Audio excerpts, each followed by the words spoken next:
بھلا دی اسلاف سے جو میراث پائی تھی ہم نے،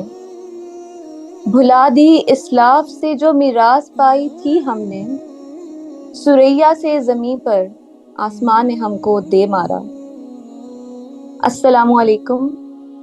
علامہ اقبال کا یہ خوبصورت شعر ہی وجہ بنا اصل میں ہماری اس سیریز کے نام کا، جو کہ ہے میراث اسلاف۔ وہ اسلاف جو ہمیں ملی تو میراث میں تھی، وراثت میں تھی، اپنے بڑوں سے، اپنے بزرگوں سے، اپنے نبیوں سے، اپنے پیغمبروں سے، اپنی صحابیات سے۔ لیکن ہم دنیا کے گھن چکر میں ایسا گھومے کہ ہم ان سب چیزوں کو بھولتے گئے، اتنا بھول گئے اور دنیا میں اتنے مگن ہو گئے کہ ہم یہاں پہنچ گئے۔ ہمیں لگتا ہے کہ نہ ہم دین کے رہے اور نہ دنیا کے۔ اللہ تعالیٰ کا ہمیں شکر ادا کرنا چاہیے کہ ہماری زندگیوں میں کچھ ایسے لوگ اس دنیا میں ابھی بھی ہیں جو کہ انسانیت کو جگاتے رہتے ہیں، جھنجھوڑتے رہتے ہیں۔ تو ایک چھوٹی سی کاوش ہماری طرف سے ہے کہ ہم اپنی صحابیات کی زندگی پر روشنی ڈالیں اور دیکھیں کہ انہوں نے اپنی زندگیاں کس طریقے سے گزاری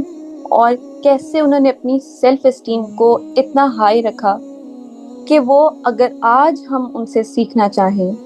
تو ایسا لگے گا جیسے وہ آج کی ہی شخصیات ہیں۔ ان کے اوپر آنے والے چیلنجز اور جتنی بھی آزمائشیں تھیں وہ آج آنے والی آزمائشوں سے کچھ زیادہ مختلف نہیں تھی۔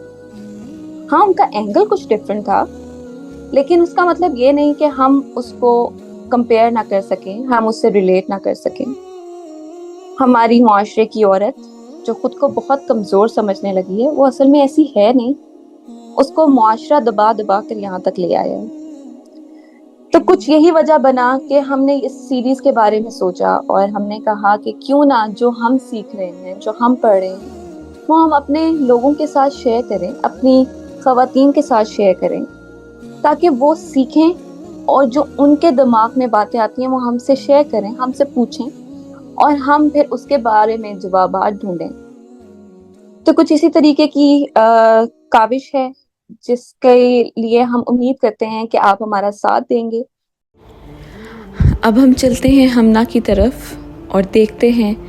کہ انہوں نے اس واقعے سے کیا سیکھا اور ان کے پاس ہمیں بتانے کے لیے کیا کیا باتیں ہیں۔ رب اشرح لی صدری ویسر لی امری واحلل عقدۃ من لسانی یفقہوا قولی۔ ربنا زدنا صلی اللہ علیہ وسلم۔ جزاک اللہ خیر مریم۔ السلام علیکم۔ جیسا کہ مریم نے ہمیں بہت ہی خوبصورت اور ایک مختصر سا اس سیریز کے بارے میں آپ کو انٹروڈکشن دیا، اور ہماری کوشش یہی ہوگی کہ ہم صرف ایک سٹوری ٹیلنگ نہ کریں، کیونکہ آپ نے بہت سی سیریز دیکھی ہوں گی جس میں صحابیات کی زندگی کے بارے میں بتایا گیا ہے۔ جو اس سیریز میں آپ ڈیفرنٹ دیکھنے والے ہیں وہ یہ ہوگا انشاءاللہ کہ ہم آپ کو ایک صحابیہ کی پرورش، ان کی سائیکالوجی، ان کا اللہ پہ پختہ یقین اور ان کی کرٹیکل تھنکنگ، ایموشنل انٹیلیجنس اور ان کی مثبت سوچ اس وقت میں جب مشکلات پیش آتی تھیں، یا ان کا دین سے لگاؤ، تعلیم حاصل کرنے سے لگاؤ، ہم کوشش کریں گے کہ اس کے بارے میں بات کر سکیں، تاکہ آپ ہماری بہنیں، ہماری بچیاں، ایون کہ ہمارے والدین، بھائی اس چیز سے ریلیٹ کر سکیں کہ ایک مسلمان عورت کا اللہ نے کیا رتبہ بنایا ہے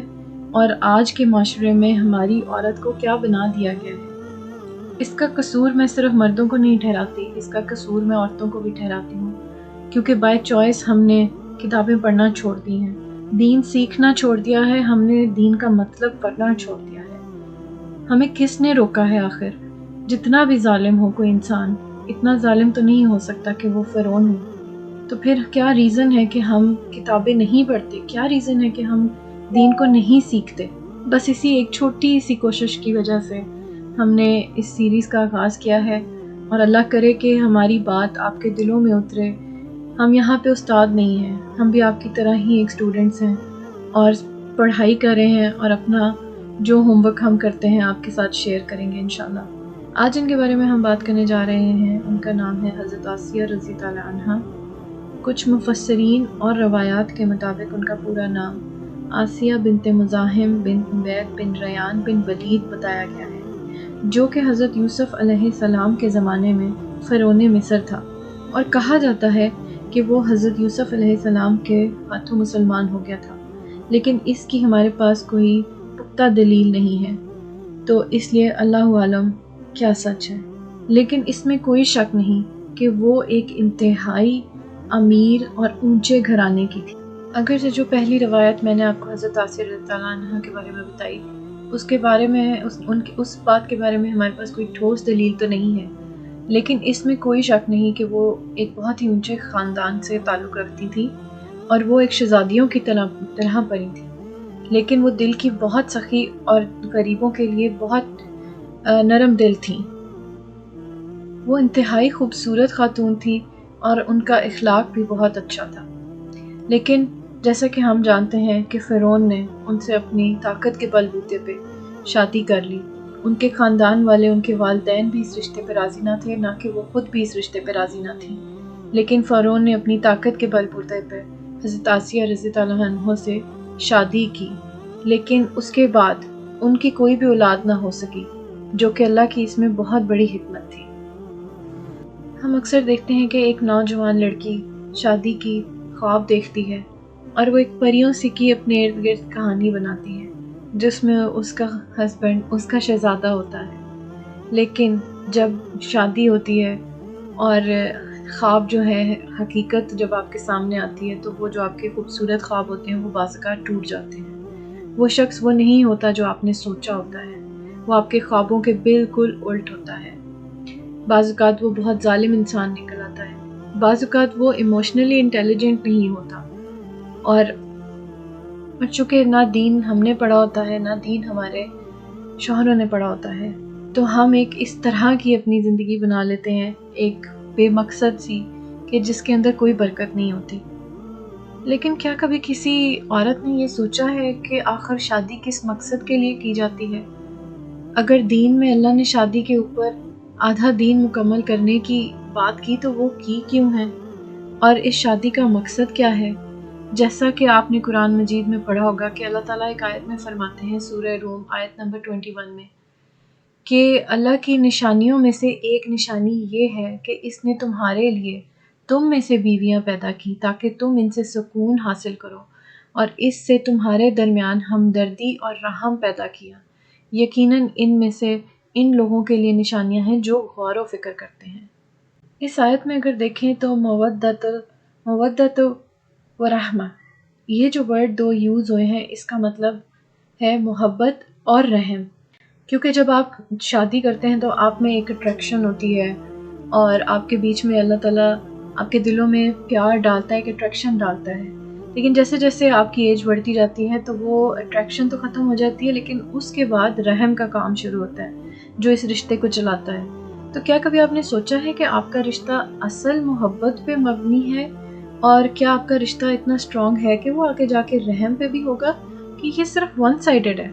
کیا آپ نے شادی کرتے وقت جہاں پہ بھی شادی کی، کیا آپ نے سوچا کہ وہ انسان آپ کے دین پہ پورا اترتا ہے؟ آخر آپ کا کیا اسٹینسل تھا اس انسان کے ساتھ شادی کرنے کا؟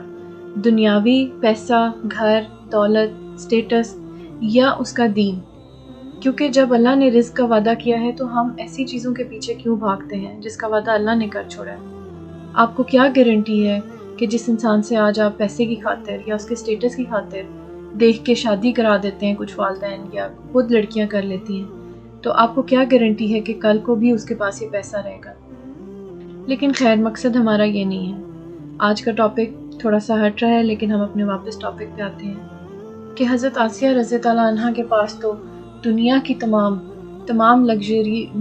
موجود تھی، جیسا کہ وہ زندگی گزار رہی تھی شادی سے پہلے۔ وہ ایک بادشاہوں کی بیٹیوں کی جیسی زندگی گزار رہی تھی، اور ایون شادی کے بعد بھی ان کی زندگی ایک اشارے پر تھی کہ کسی کو اشارہ کریں اور ان کے آگے وہ چیز حاضر ہو جاتی۔ لیکن آخر ایسی کون سی طاقت تھی کہ جس کی وجہ سے انہوں نے دنیاوی ساری خواہشات اور لگژری لائف اپنی اور سب سہولیات چھوڑ کے انہوں نے اپنا آخرت مانگ لی اپنے رب سے؟ جب اللہ تعالیٰ نے ان کی دعا قبول کی، وہ دنیا بھی تو مانگ سکتی تھی، لیکن آخر ایسی کیا چیز تھی کہ انہوں نے دنیا کی بجائے انہوں نے اللہ سے آخرت مانگ لی، اللہ سے اس گھر کو مانگ لیا جو اللہ کے قریب ہے؟ کیا ہم نے کبھی اس چیز پہ غور کیا ہے کہ اس میں ہمارے لیے کیا سبق ہے؟ اسٹوری کو تھوڑا سا کنٹینیو کرتے ہیں۔ حضرت آسیہ رضی اللہ عنہ کی شادی فرعون سے ہو گئی، اور اس کے بعد کیا ہوا کہ وہ ان کی طبیعت کے بالکل اپوزٹ تھی۔ وہ انتہائی خوش اخلاق، ایک نرم دل کی خاتون تھی جو غریبوں کے لیے ہمدردی رکھتی تھی، اور فرعون جس کو غریبوں کا تو کیا کسی بھی انسان کا کوئی بھی لحاظ نہ تھا، وہ اپنے آپ کو نعوذ باللہ خدا بنا بیٹھا تھا۔ اور یہ دو ایسے لوگوں کی جوڑی تھی جو بالکل ایک دوسرے سے مختلف۔ تو آپ کو کیا لگتا ہے کہ جب ہم شادی کرتے ہیں تو ہم کمپینین شپ ڈھونڈتے ہیں، ہمیں کمپینین شپ چاہیے ہوتی ہے۔ بے شک ہم بعض اوقات بڑے گھرانوں میں شادی بھی کر لیں، بہت اونچے گھرانوں میں، لیکن اگر آپ کو اپنے ہسبینڈ کی طرف سے وہ پیار، رسپیکٹ اور وہ کمپینین شپ نہ ملے تو آپ کی زندگی میں ہمیشہ کے لیے ایک کمی رہ جاتی ہے، اور وہی کمی تھی حضرت آسیہ رضی اللہ عنہا کی زندگی میں۔ نہ ان کے ہاں اولاد تھی اور نہ ہی ان کو کوئی اچھی کمپینین شپ مل سکی۔ وقت گزرتا گیا اور حضرت آسیہ کے ہاں کوئی اولاد نہ ہونے کی وجہ اور فرعون کے ساتھ کوئی ایک اچھی کمپنی نہ ہونے کی وجہ سے وہ بالکل اکیلی رہ گئی۔ اسی طرح ایک روز اللہ تعالیٰ نے ان کو، حضرت آسیہ رضی اللہ عنہا کو القا فرمایا کہ وہ فرعون سے کہیں کہ بنی اسرائیل کے علاوہ کہیں اور سے کوئی نامولود لڑکا لے کر اسے ہم اپنی اولاد بنا لیتے ہیں تاکہ اولاد کی محرومی سے نجات پا سکیں۔ چنانچہ فرعون کو انہوں نے اس بات پہ رضامند کیا،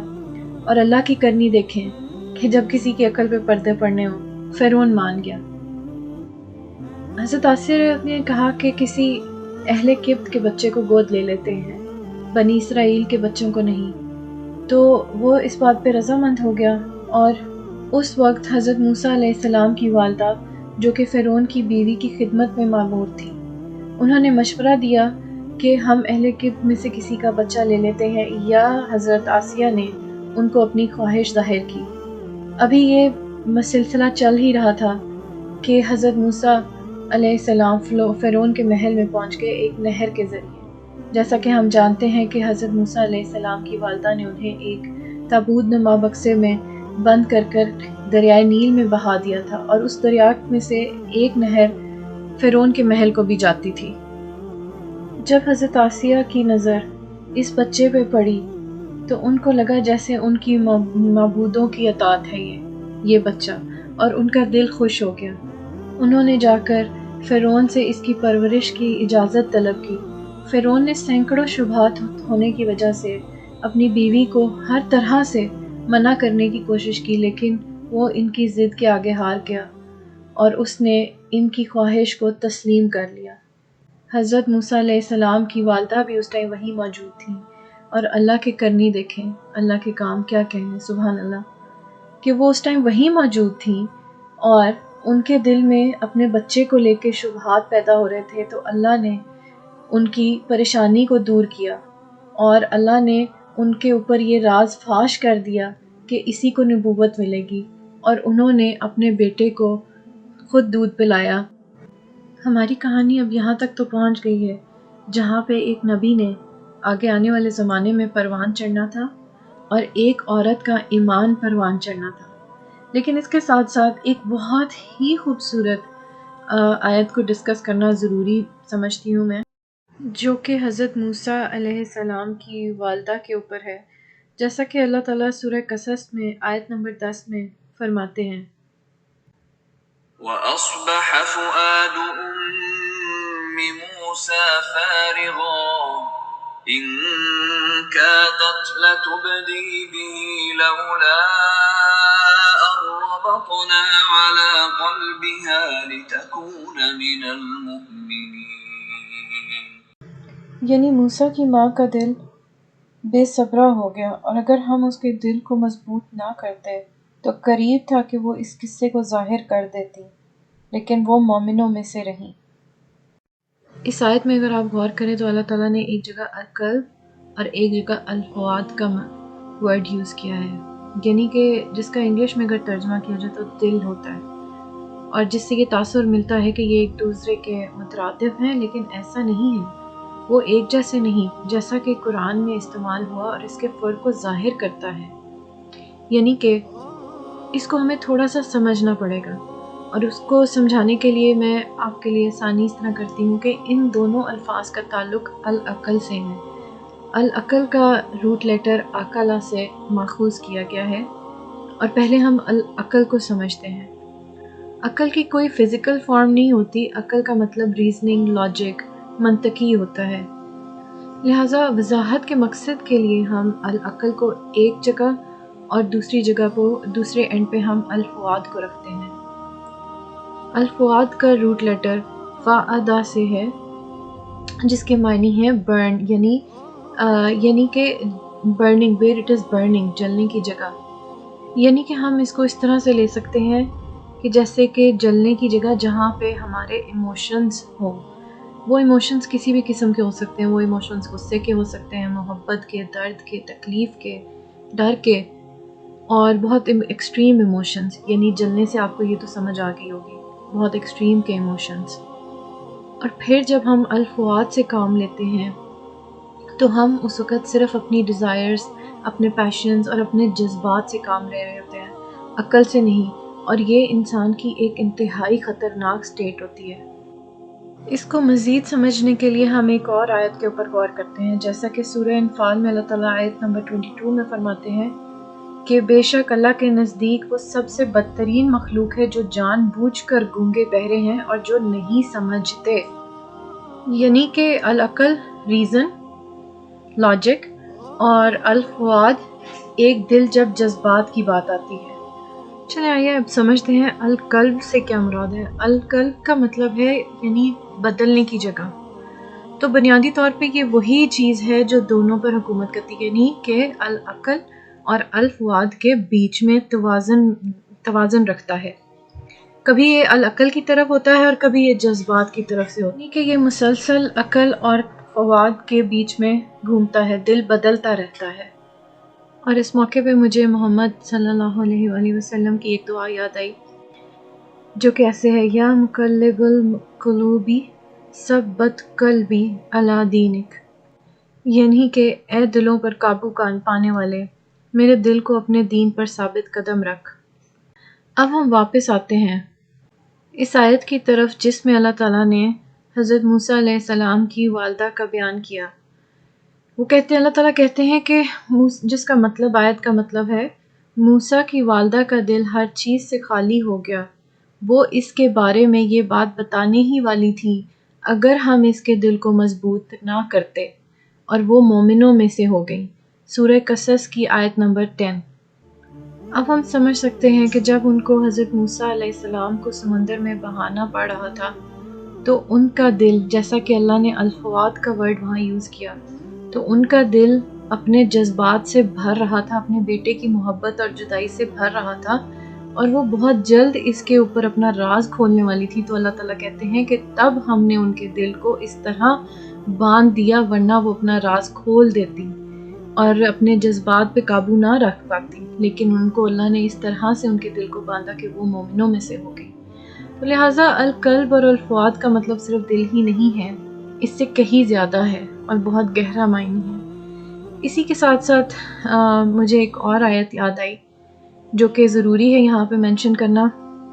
کیونکہ ہم بعض اوقات اپنے ایکشنز کو اپنے ایموشنز سے جسٹیفائی کر دیتے کہ میں غصے میں تھا، او میری بہت زیادہ محبت تھی، مطلب ہم اپنے ایموشنز کو ایکسکیوز بنا لیتے ہیں کہ ہم تو اپنے ہوش میں نہیں تھے، لیکن ایسا نہیں ہے۔ جیسا کہ سورہ اسراء میں آیت نمبر 36 میں اللہ تعالیٰ فرماتے ہیں، اے بندے، جس چیز کا تجھے علم نہیں اس کے پیچھے نہ پڑ، اور یہ کہ کان، آنکھ اور دل، ان سب کا تجھے ضرور حساب دینا ہوگا۔ اس آیت میں بھی اللہ تعالیٰ نے، اگر آپ اس کی عربک پڑھیں تو اس میں اللہ تعالیٰ نے الفؤاد کا ورڈ یوز کیا ہے، اور اب ہم الفؤاد کا مطلب بڑے اچھے سے جان گئے ہیں کہ الفؤاد کا مطلب صرف دل نہیں ہے، آپ کے جذبات ہیں، یعنی کہ آپ اپنے ایموشنز کو جسٹیفائی نہیں کر سکیں گے اس دن قیامت کے روز کہ میں نے، جس طرح آپ دنیا میں جسٹیفائی کرتے ہیں کہ ریزن دیتے ہیں اپنے ایموشنز کی کہ میں نے اس لیے غصہ کیا یا جو بھی، تو اس چیز کا بہت خیال رکھیے گا، یہ بہت سیریس میٹر ہے۔